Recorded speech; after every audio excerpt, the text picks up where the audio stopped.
Sean bienvenidos nuevamente a Ciencias Virtuales. El día de hoy vamos a continuar con la materia Mecánica de Fluidos 1.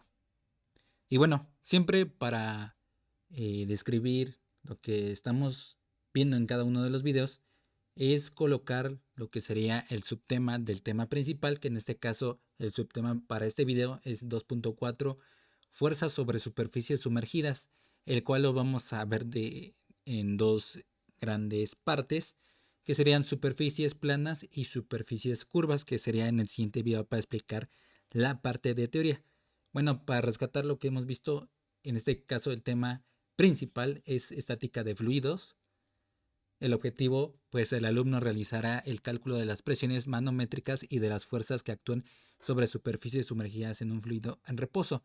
Bueno, en los anteriores videos y ya expuestos los ejercicios que vimos, pues ya hicimos esa primera parte, que es realizar los cálculos de presiones manométricas. Nos falta ver las fuerzas que actúan sobre superficies sumergidas en un fluido en reposo.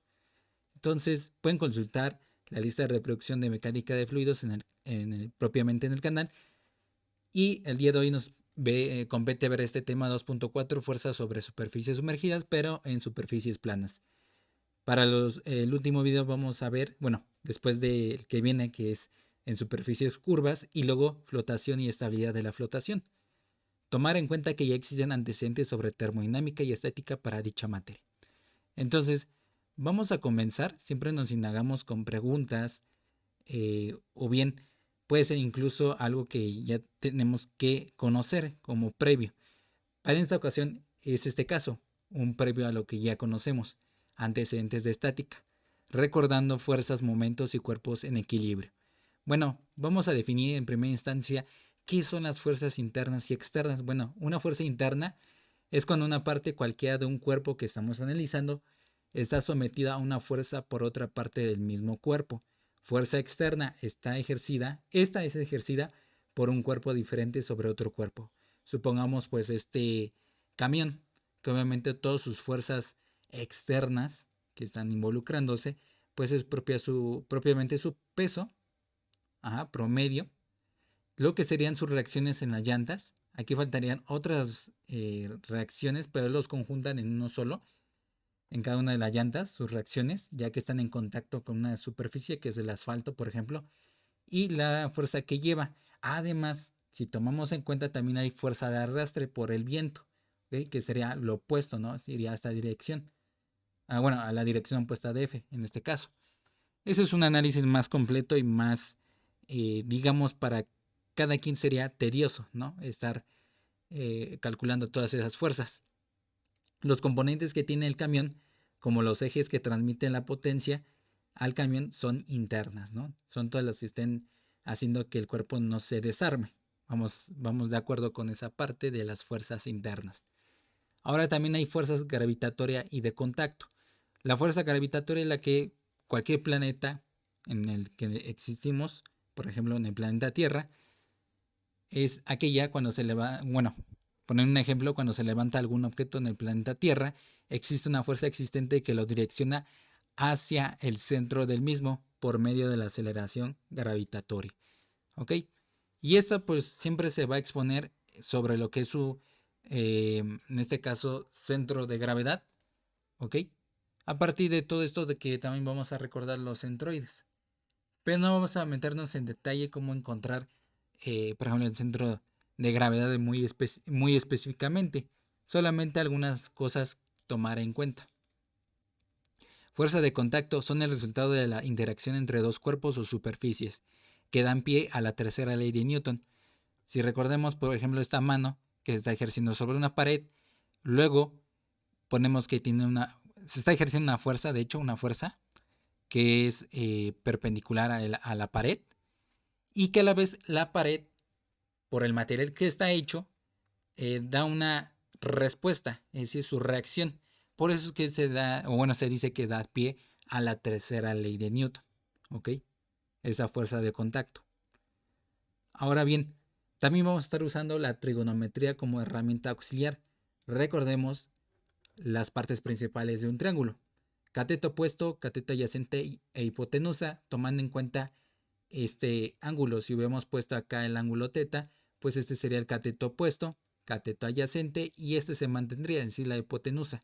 Para ello usamos las razones trigonométricas que también ya conocen ustedes.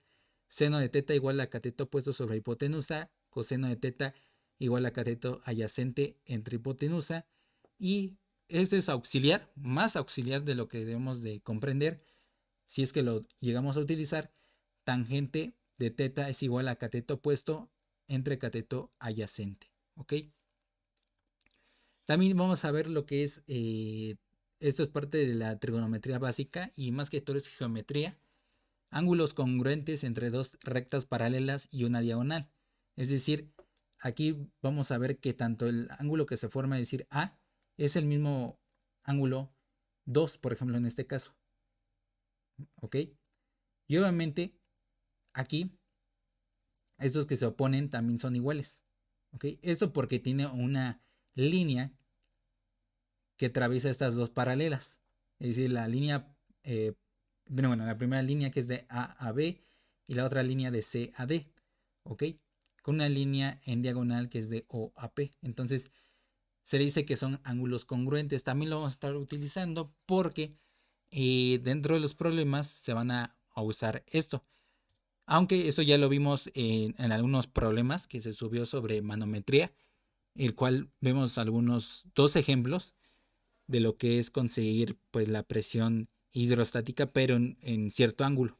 Aquí ya ahí en ese problema ya se usaron el concepto de ángulos congruentes, pero se lo reitero. También vamos a estar recordando la primera ley de Newton, que nos dice lo siguiente: cuando la suma de las fuerzas que actúan sobre una partícula es igual a cero, su velocidad es constante. En particular, si inicialmente la partícula se halla en reposo, permanecerá en reposo. En consecuencia, surge una ecuación de equilibrio, que es la sumatoria de todas las fuerzas igual a cero. En este es de forma general. ¿Ok? Con esta ecuación, que es ecuación de equilibrio, pues enfatizamos a la primera ley de Newton, que es lo que rige a toda estática, sea estática de propiamente sólidos, mecánica de fluidos y ciertamente en algunas generalidades, ¿no? Entonces, de esta forma podemos llevar a cabo en algún sistema de referencia. Por ejemplo, en un sistema de plano o reales al cuadrado, es decir, R producto cruz R, es decir, de tal forma que lo estemos haciendo en plano, lo que ustedes conocen XY, o decir coordenadas cartesianas en el plano, sería la sumatoria de todas las fuerzas en X igual a 0 y la sumatoria de todas las fuerzas en Y igual a 0, dependiendo de dónde vamos a analizar. También puede ser un sistema en el espacio o R3, que sería la sumatoria de todas las fuerzas en X igual a 0, toda la sumatoria de las fuerzas en Y igual a 0 y la sumatoria de todas las fuerzas Z es igual a 0. ¿Ok? Siempre y cuando la velocidad sea constante. Si esto ya no es constante, entonces nos pasamos a la segunda ley de Newton. Pero este no es el caso, ¿ok? Porque estamos en estática de fluidos. Momentos en el plano, tendencia al giro. Es el producto de una fuerza y una distancia respecto a un punto. No habrá momentos si la línea de acción de la fuerza atraviesa este punto. La distancia y la fuerza deben de ser perpendiculares. Aunque no se ha subido alguna lista de reproducción sobre estática, aquí podemos ver con ese concepto muy simple. Es muy sencillo de entender. Debemos de tener una fuerza que pasa por una línea de acción. Todo esto es la línea de acción y ahí pasa la fuerza. Y si queremos saber el momento respecto a un punto, por ejemplo aquí el punto O, vamos a tener que encontrar esa distancia, que esa distancia tiene que ser perpendicular a la línea de acción. ¿Ok? Si esta línea de acción, o bueno, más bien la fuerza, pasa por ese punto, pues entonces no habrá momento. ¿Ok? Y el momento se puede representar de la siguiente forma: una M mayúscula con un subíndice O, que es respecto a qué punto, en este caso es O, es igual a la fuerza por una distancia. Esto es en el caso de que nada más estamos multiplicando magnitudes. Obviamente está en su forma vectorial, pero para estos casos va a ser solamente la magnitud. Entonces la suma, el análisis dimensional para el momento es newtons por metro. ¿Ok? Eso también se puede ver en lo que sería el trabajo, pero no hay que confundir, ya que el concepto es muy diferente. Todo lo que gire hacia una dirección antihoraria será positivo, todo lo que gire hacia una dirección horaria será negativo. Si se ven involucradas varias fuerzas, se dará suma de momentos. Vean este ejemplo, ¿no? Tenemos aquí este punto, ¿ok? En ese punto, ustedes tomen en cuenta, agarren su mano y, y junten todos los dedos en respecto a un punto de referencia que estén viendo, y luego con su otro dedo, ya sea, bueno, más bien con su otra mano, pueden apuntar con un dedo hacia qué dirección va esa fuerza. En este caso va hacia abajo. Y vean que, obviamente, si tomamos en cuenta que por ahí está atravesando una tabla o alguna superficie, para girarla, va a tender a lo que sería en sentido antihorario. ¿Ok? Por eso, por eso es que es positivo. En esa parte. El peso 1 por la distancia 2 menos, este sería negativo, porque si ahora tomamos, por ejemplo, yo lo estoy usando con la mano izquierda, ahora el punto y mi mano derecha está apuntando hacia abajo, está tendiendo hacia la parte horaria. ¿Ok? Si tomamos en cuenta que existe de manera imaginaria una tabla que atraviesa donde estoy agarrando mis dedos juntos, mi mano izquierda, y el otro está en una flecha hacia abajo, ¿no? Entonces sería el peso 2 por la distancia 2 y sería negativo. Y se suman, ¿ok? Con ello podemos encontrar, pues, lo que sería también es lo que sería sumatorias en equilibrio. Más bien, momentos en equilibrio, ¿ok? Entonces, con ello podemos encontrar cuerpos en equilibrio. Si nos encontramos en un problema en el plano, tendremos que considerar las siguientes ecuaciones. La sumatoria de todas las fuerzas en X es igual a 0, la sumatoria de todas las fuerzas en Y es igual a 0 y la sumatoria de todos los momentos respecto al punto O, por ejemplo aquí, o cualquier punto, es igual a 0.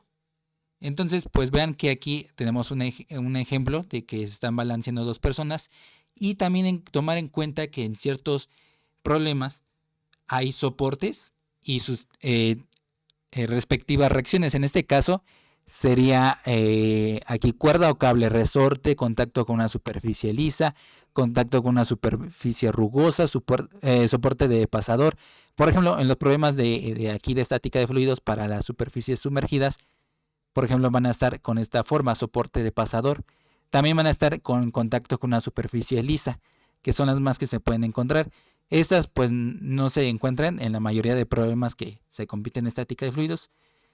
En este sí, soporte de pasador, entonces vamos a tener dos reacciones en AX y AY, por ejemplo, en este ejemplo propiamente. Pero en grandes problemas no se va a estar utilizando, solamente es un recordatorio, ¿ok? Igual que este. Entonces, para que ustedes recuerden todo lo de estática para este momento.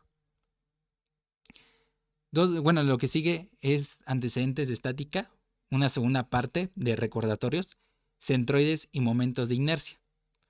Bueno, es lo siguiente. Ustedes supongo que ya hayan cursado estadística. Y en estadística hay dos partes importantes: la estadística descriptiva y la estadística inferencial. La descriptiva, pues obviamente vamos a, lo que dice el nombre, vamos a describir propiamente algunos parámetros. Solamente los vamos a describir. Ahí la media, la mediana, moda, ok, percentiles y más otros parámetros que se encuentren. Pero en el inferencial, en este caso, vamos a encontrar conclusiones a partir de una población general. Aquí vamos a recordar un parámetro importante en la estadística descriptiva, la media aritmética. Si recordemos, la media aritmética puede ser también nombrada como promedio, es el cociente de la sumatoria de n elementos entre el número de n elementos, que matemáticamente se ve así, que esa sería la media aritmética, una x y una barra arriba, que es igual a la sumatoria desde i1 hasta n de x sub índice i entre n, ¿ok? Esto sería la media aritmética. Por ejemplo, si tenemos una lista de calificaciones siguientes en el semestre 2024-1, por ejemplo, las calificaciones fueron 10, 9, 8 y 6. Entonces el total de calificaciones que tenemos son 4, ¿ok? Las sumamos, es decir, 10 más 9 más 8 más 6, entre 4 y eso sería un promedio de 8.25. Cuando hablamos de ponderado, que es lo que vamos a ver sobre centroide, es que es asociar una característica o propiedad para promediar, ¿ok? Entonces, el promedio ponderado o la media aritmética ponderada es el cociente de la sumatoria de elementos multiplicada por un peso ponderado entre la suma de los pesos ponderados. Es decir, de esta forma se parecen, son similares, solamente que se le atribuye una característica, un peso ponderado aquí y se suma, ahora ya no es n, sino la sumatoria desde de i a 1, i es 1 hasta n, por c, que en este caso es el peso ponderado de cada uno. Y esto cambia.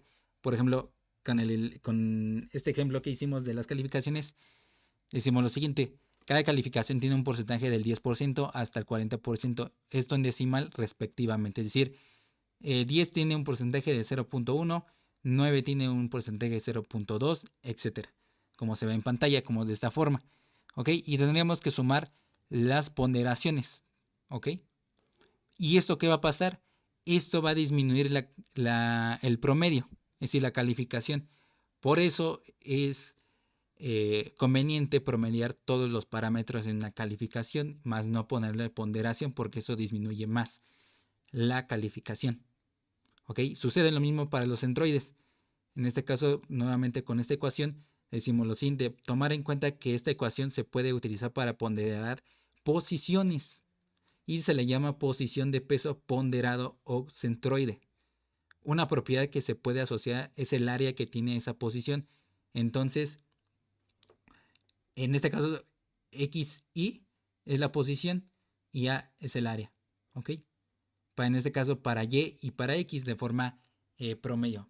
Y eso va a ser nuestras coordenadas del centroide. ¿Ok? Debido a que la sumatoria es de forma aproximada y no exacta, se usa la integración para fines de investigación.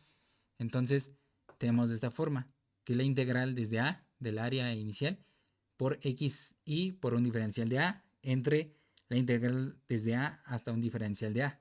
¿Ok? Esto es de una forma más exacta y se usa para fines de investigación para hacerlo más exacto sus conclusiones. Sin embargo, para la forma que lo vemos desde aproximaciones, se usa estas dos formas. ¿Ok? Entonces, en conclusión, los centroides se categorizan en tres formas: de superficie, de volumen y línea. En este caso, para los problemas de estática de fluidos, vamos a ver de la forma de superficie solamente, no vamos a ver volumen ni de línea. ¿Ok? El símbolo para identificar un centroide es, y esta forma, ¿no? Un círculo partido en 4 partes, de tal forma que esta parte y esta parte opuestas es en negro y en las otras 2 partes opuestas es en blanco. ¿Ok? Elementos compuestos, por ejemplo, en elementos compuestos puede haber de esta forma: un triángulo, un rectángulo y un semicírculo. ¿Ok? Eso puede llegar a suceder que la superficie que vamos a analizar para encontrar el centro de presión, pues ahí también puede ser que haya esa configuración, es decir, que esté compuesta. No nos podemos confiar en que puede ser nada más rectangular o triangular la superficie a encontrar lo que sería el centro de presión. Entonces, algunas partes o superficies están compuestas, lo cual debemos obtener su centroide de todos esos elementos compuestos de la siguiente manera. Tenemos eso y obviamente tenemos que hacer la sumatoria de cada uno de ellos. ¿Ok? Es decir, de forma de promedio. Entonces, esto es para que, les reitero, ustedes puedan agarrar y obtener lo que sería el centroide promedio de todo esto, de los elementos compuestos de esa superficie. ¿Ok? Centroides de algunas figuras comunes, por ejemplo, este es de un cuadrado o un rectángulo también. En este caso, un círculo. Aquí abajo vienen sus áreas, es decir, base por altura, para lo que sería el área de un círculo, pi por radio al cuadrado. ¿Ok? Para para un semicírculo sería pues obviamente igual el área pi por radio al cuadrado, pero entre 2. ¿Ok? Y para un triángulo pues sería el área A, bueno, la A por B entre 2. ¿Ok? El problema va a ser encontrar propiamente el centroide. Ese va a ser el problema, nada más obtenerlo. Es decir, dónde se encuentra. Ya que vamos a encontrar el centro de gravedad y el centro de presión. Momentos de inercia. Recordemos que el momento es el producto de una fuerza y una distancia respecto a un punto. No habrá momentos si la línea de acción de la fuerza atraviesa este punto. La distancia y la fuerza deben de ser perpendiculares. En resumen, es la tendencia al giro. Eso ya lo vimos con las anteriores diapositivas. Inercia. ¿Qué es inercia? La inercia es una propiedad intrínseca de la materia de resistir a cambiar su movimiento, ya sea en reposo o en movimiento constante. Esto se describe a la primera ley de Newton. Y recordemos que el momento respecto a un punto, en este caso O, es igual a la fuerza X por R, que en este caso es la distancia que hay, recordemos, en el punto que estemos analizando y donde está la línea de acción de esa fuerza. En este caso yo le voy a llamar R, es un radio, al fin de cuentas. La sumatoria de todas las fuerzas en X es igual a la masa por la aceleración tangencial. ¿Okay? Esto ya es cuando está en movimiento. Entonces hacemos lo siguiente propiamente con evidencias empíricas, experimentales. Se sabe que el momento va a también ser proporcional a una aceleración. ¿Ok? Esto de forma a través de un cuerpo que se esté moviendo en su mayoría en forma circular. ¿Ok? Entonces, entre mayor estemos, por ejemplo, agarrando una cuerda y girándola, vamos a atender que sea mayor el momento y por lo tanto va a haber mayor resistencia hasta que llegue un punto en que se acabe esa resistencia, que esa resistencia al fin de cuentas es la inercia. Y para que se acabe esa, o bueno, para que no se acabe, se elimine esa proporcionalidad, se iguala y se lleva a cabo una constante, que en este caso es la inercia. Ajá. Este va a ser su resistencia. Es la inercia rotacional. ¿Ok? Entonces tenemos de esta siguiente forma. Que la inercia rotacional es igual al momento entre aceleración en X. La aceleración en X también es igual a la aceleración tangencial entre el radio. Ok, aquí lo puse, que la aceleración tangencial es AT. Entonces, por lo tanto, podemos sustituir todas estas ecuaciones que vimos, es decir, este momento es igual a Fx por R, y lo que sería AX sería AT entre R. Por lo tanto, también sabemos que la fuerza en X es igual a la masa por aceleración tangencial. Nada más suponiendo que es la única fuerza que se está involucrando. Entonces aquí pues vemos que podemos eliminar aceleración tangencial con aceleración tangencial. Y por lo tanto queda como momento rotacional, que es igual a la masa por el radio al cuadrado, y sus unidades es kilogramo por metro cuadrado. Si tomamos en cuenta valores exactos y no aproximados y densidad constante, de esta forma, que la densidad es igual a la diferencial de masa entre diferencial de volumen, la diferencial de masa es igual a la densidad por la densidad de volumen, diferencia de volumen, entonces lo que sería el momento rotacional de un sólido sería la integral del radio al cuadrado por un diferencial de masa, o bien de la misma forma la integral, que sería la densidad por el radio al cuadrado por la densidad del volumen. Momento de inercia rotacional de forma continua y exacta. Con ello surge con otras demostraciones a partir de un eje. ¿Ok? Ahora tomamos en cuenta el primer momento respecto a un eje. El momento sería de un eje respecto a un eje, la integral desde el área inicial, un diferencial que está en función de x y y por un diferencial de x por un diferencial de y. Por ello, también surge lo que sería primer momento de área, que sería el momento de eje, que es la integral desde el área inicial, que en este caso es lo que vimos anteriormente, que es la diferencial en función de x y y, por un diferencial de x y diferencial de y. Segundo momento de área, pues sería el momento de eje, pero en este caso sería la doble integral de radio al cuadrado por el diferencial de A. Entonces, por lo tanto, podemos tomar en cuenta en respecto a un eje, que en este caso es en X y el otro en Y. Entonces sería la integral de Y al cuadrado por el diferencial de A, y para Y sería, bueno, su momento de área sería la integral de X al cuadrado por un diferencial de A. Para encontrar los segundos momentos de área se requiere asesorarse de tablas recopiladas para diferentes figuras planas. Es lo mismo decir segundo momento de área que segundo momento de inercia. Y ahí lo tenemos, ¿no? Estos se fueron recortados obviamente del libro de Sengel, ¿ok? ¿Qué serían obviamente esos momentos? Momentos de, bueno, segundos momentos de área o segundos momentos de inercia, estos que estoy señalando, ¿ok? Aquí es tomar en cuenta quién sería A y B para estos problemas. Aquí obviamente el radio, pues ahí se ve evidente quién es, ¿no? Pero A y B es donde cuesta trabajo tomar en cuenta quién es el ancho, quién es el largo, por así decirlo. Aquí ya no puse las demostraciones para primer momento de área y segundo momento de área. Sé que me salté esa parte porque se extendería mucho el video. Entonces, en gran parte quise demostrar o quise evidenciar dónde se va obteniendo lo de los momentos. De tal forma que el estudio de los momentos de inercia es un tema muy extenso porque hay que tomar detalle en todos los antecedentes de estática y además también de parte de cálculo integral. Entonces, pues eso se extendería. Lo que quería dar a entender con estas representaciones y de dónde surgen, para que ustedes tomen en cuenta que es sumamente importante la estática para ya lo que es estática de fluidos. Entonces, recordemos también que de los momentos, en este caso se van a estar con análisis dimensional de m a la cuarta, ¿ok?